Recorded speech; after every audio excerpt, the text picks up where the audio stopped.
Hi friends, welcome back. I am Vivek Singhal from tradingwithvivek.com। और आज है सैटरडे इवनिंग को हम वीडियोस बनाया करते थे जो हमारी ह्यूमन लाइफ को बेटर बनाए, हमारी डे टू डे लाइफ को बेटर बनाए। चाहे वो घर की हमारी लाइफ है, चाहे वो ऑफिस की लाइफ है, चाहे बिजनेस की लाइफ है, और चाहे पर्सनल इंप्रूवमेंट है किसी भी बात को लेकर, चाहे फ्रेंड्स के साथ हमारी कनेक्टिविटी की बात है। तो बीच में ये सीरीज थोड़ी सी छूट गई थी। There were lot of reasons, और सबसे बड़ा रीजन ये था कि जो टाइम है उसकी थोड़ी सी कमी थी। तो यही समझा गया कि स्टॉक मार्केट से रिलेटेड वीडियोस हमारे लिए ज्यादा इंपॉर्टेंट है। लेकिन जो फीडबैक भी है और जो एक्चुअल में मैंने उस चीज को थोड़ा समझा भी कि वीक में अगर 4 वीडियोस आती हैं, उनमें से अगर मार्केट की 4 नहीं होकर 3 रह जाएंगी तो भी काम चलेगा, क्योंकि ऑलरेडी 500 के आसपास वीडियोस हैं चैनल पर, तो वहां से भी सीखा जा सकता है। लेकिन जो पर्सनल इंप्रूवमेंट की बात है, जो लाइफ को बेटर बनाने की बात है, जो एक एक्सीलेंट ब्लेंडिंग की बात है लाइफ में, कि जितने भी फैक्टर्स हैं लाइफ में सारे इंप्रूव होने चाहिए, लाइफ बेटर होनी चाहिए। सिर्फ पैसे की बात नहीं है, यहाँ हैप्पीनेस भी होनी चाहिए, हेल्थ भी होनी चाहिए, वेल्थ तो चाहिए ही, अच्छे रिलेशंस भी होने चाहिए, अपनी रेस्पेक्ट भी होनी चाहिए, ईश्वर के साथ कनेक्टिविटी भी होनी चाहिए। तो जहां पर कनेक्टिविटी की बात है, यहां एक क्वेश्चन बहुत बार काफी बार पूछा गया है मुझसे, विवेक भाई भक्ति की क्या इंपॉर्टेंस है। भक्ति की मैं बात कर रहा हूं। इस भक्ति वर्ड को बड़ी आसानी से समझा जा सकता है जब हम नरेंद्र मोदी जी के अंध भक्त हैं ये लोग, ये बात सुनते हैं। तो भक्ति का मतलब क्या है? भक्ति का मतलब है किसी काम करने के तरीके को एक्सेप्ट करना और वैसा बनने की कोशिश करना, और उस इंसान के लिए या ईश्वर के लिए अंदर से सद्भावना होना, एक श्रद्धा होना, प्यार होना, और उनके बताए हुए रास्ते पर चलने के लिए अपने आप को चेंज करना और वैसा चलना शुरू करना, उनको एक रोल मॉडल मानकर चलना। तो जब भक्ति की बात करते हैं, जैसे कृष्ण भक्ति होती है, हनुमान जी के साथ भक्त हम कर सकते हैं, राम भक्त होते हैं, शिव भक्त होते हैं, और या फिर दुर्गा माता के भक्त होते हैं। तो भक्ति किसी भी तरीके से यहां पर हो सकती है। इसकी इंपॉर्टेंस क्या है इस बात को भी समझेंगे, और इसके बेनिफिट्स क्या हैं इस बात को भी समझेंगे। तो आगे बढ़ते हुए सबसे पहले मैं आपको एक छोटी सी एक स्टोरी सुनाता हूं। बहुत छोटी सी स्टोरी है, और इस स्टोरी में सब कुछ क्लियर हो जाएगा कि भक्ति क्यों जरूरी है, भक्ति के फायदे क्या हैं, और उसके बाद में मैं आपको यह बताऊंगा कि भक्ति को कैसे बढ़ाया जा सकता है। तो यहां पर एक दादी थी और उनका एक पोता था। तो जो पोता था उसके मम्मी पापा नहीं थे, तो दादी और पोता एक नदी के किनारे रहते थे, एक छोटा सा घर बनाकर, जिसको कुटिया कहते हैं बेसिकली। और दादी एवरीडे रामचरितमानस पढ़ती थी। रामचरितमानस रामायण का एक छोटा रूप है, बहुत ज्यादा छोटा नहीं है। सो रामायण संस्कृत में लिखी गई है, लेकिन तुलसीदास जी ने उसको अवध लैंग्वेज में रामचरितमानस के रूप में लिखा हुआ है, जो पढ़ने में बड़ी आसान है और हम सब लोग उसको पढ़ सकते हैं। वो श्लोक के रूप में है पूरी की पूरी। तो वो डेली पढ़ती थी, और डेली पढ़ते हुए फिर एक दिन पोते ने अचानक से दादी से पूछा, दादी मैं आपको बहुत प्यार करता हूं, मुझे थोड़ा सा ये बताओ कि आप ये रामायण पढ़ते क्यों हो? इस रामायण को पढ़ने से आपको मिला क्या? मेरे मम्मी पापा भी नहीं हैं, जो आपके बेटा और बहू थे वो हमारे साथ नहीं हैं, और हमें उतने पैसे भी नहीं है हमारे पास।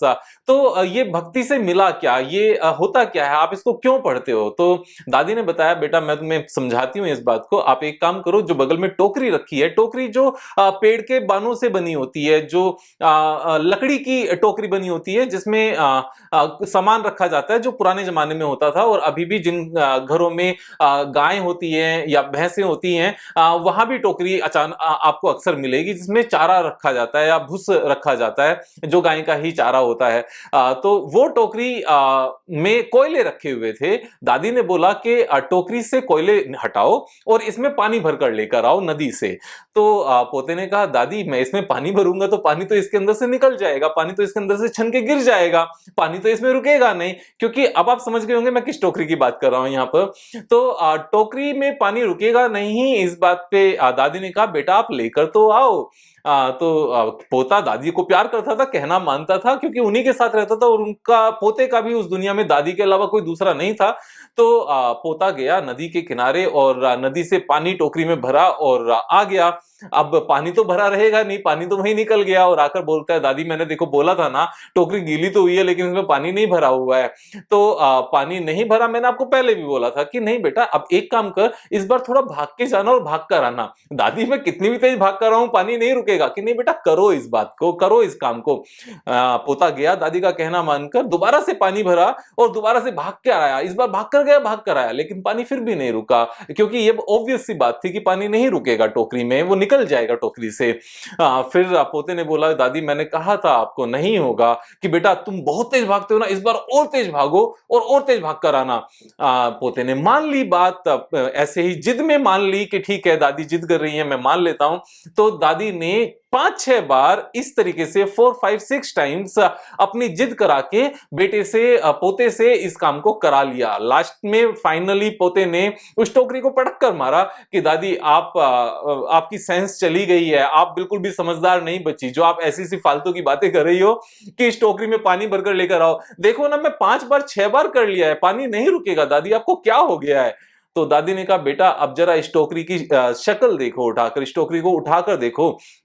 जो टोकरी कोयले से बिल्कुल काली हो चुकी थी, जो एकदम से काली हो चुकी थी कोयले की कालस से, वो अभी एकदम से दूध जैसी शाइन कर रही है, एकदम शाइन कर रही है, बिल्कुल क्लीन हो गई है। अंदर तक की जो इसकी जो ब्लैकनेस थी, जो कालस थी, जो कोयले से हुई थी, वो सारी की सारी धुल चुकी है, बिल्कुल साफ हो चुकी है। बस यही होता है रामचरितमानस पढ़ने से।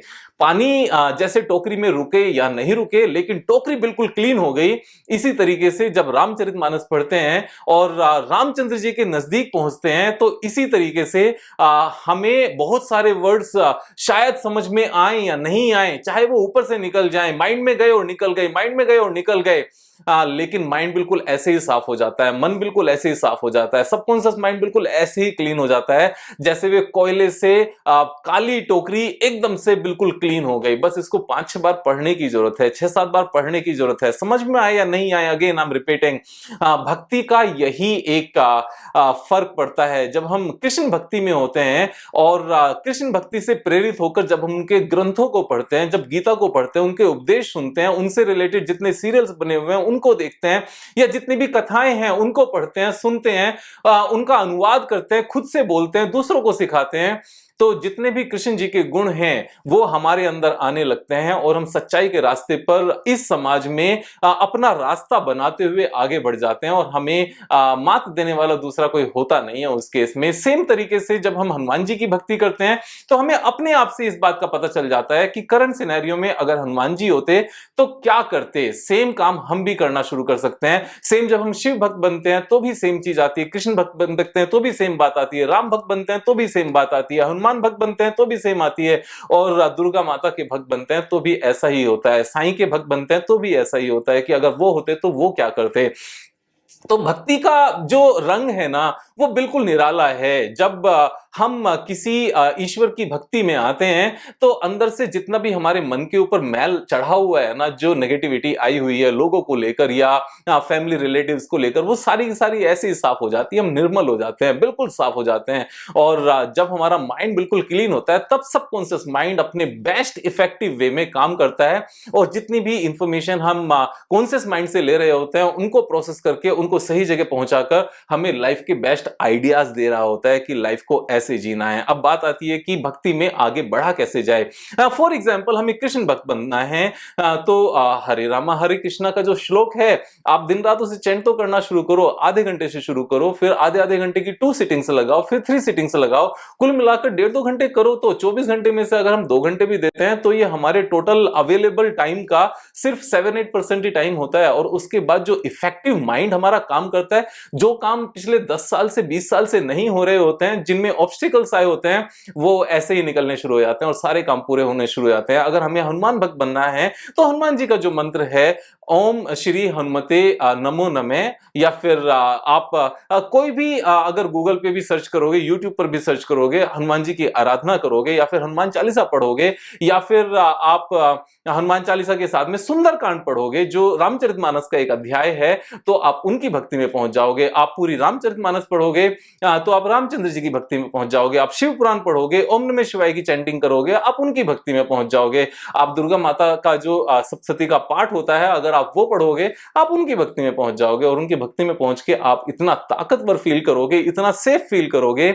और ये सेफ फील आप अंदर से पूरे क्लीन हो, तो अगर कोई आपको हर्ट भी कर रहा होगा ना, तो आप हर्ट होगे नहीं। क्यों? क्योंकि आपके अंदर असीम ताकत होगी। किसकी? उन्हीं ईश्वर की जिनके आप भक्त हो। यहां पर भक्ति के लिए हम गुरु को भी अपना ईश्वर मान सकते हैं। जैसे श्री श्री रविशंकर जी हैं, उन्होंने कितने लोगों के माइंड से नेगेटिविटी निकाली है, क्योंकि उन्होंने जो ब्रीथिंग एक्सरसाइज का जो एक फॉर्मूला बताया है, उससे जितनी भी बॉडी के टॉक्सिक्स होते हैं सब निकल जाते हैं। आप करके देखो उस चीज को। सुदर्शन क्रिया कहते हैं। हैप्पीनेस प्रोग्राम होता है, 3 डेज का होता है, 2 आवर्स ईच वीकेंड्स पर होता है, 3 दिन में पूरा हो जाता है। उसके बाद हमें सिर्फ फॉलो करना होता है। हमें एक लेवल आगे बढ़ना है तो एडवांस कोर्स होता है, और ये बिल्कुल भी एक्सपेंसिव नहीं है। मेरे ख्याल से 2500 के आसपास की फीस होती है। जब मैंने किया था तब 1500 की फीस होती थी। तो उसके बाद में जो एडवांस कोर्स होते हैं वो भी महंगे नहीं होते, 4-5,000 की फीस होती है, ज्यादा फीस नहीं होती, लेकिन जो उसके रिजल्ट्स हैं वो एक्सीलेंट होते हैं। और ये जो इफेक्ट है ये हमारे काम में भी दिखाई देता है, हमारी पर्सनल लाइफ में भी दिखाई देता है, रिचनेस में भी दिखाई देता है, वेल्थ क्रिएशन में भी दिखाई देता है, और आपके चेहरे पर भी नजर आता है। तो भक्ति में रहना जरूरी है।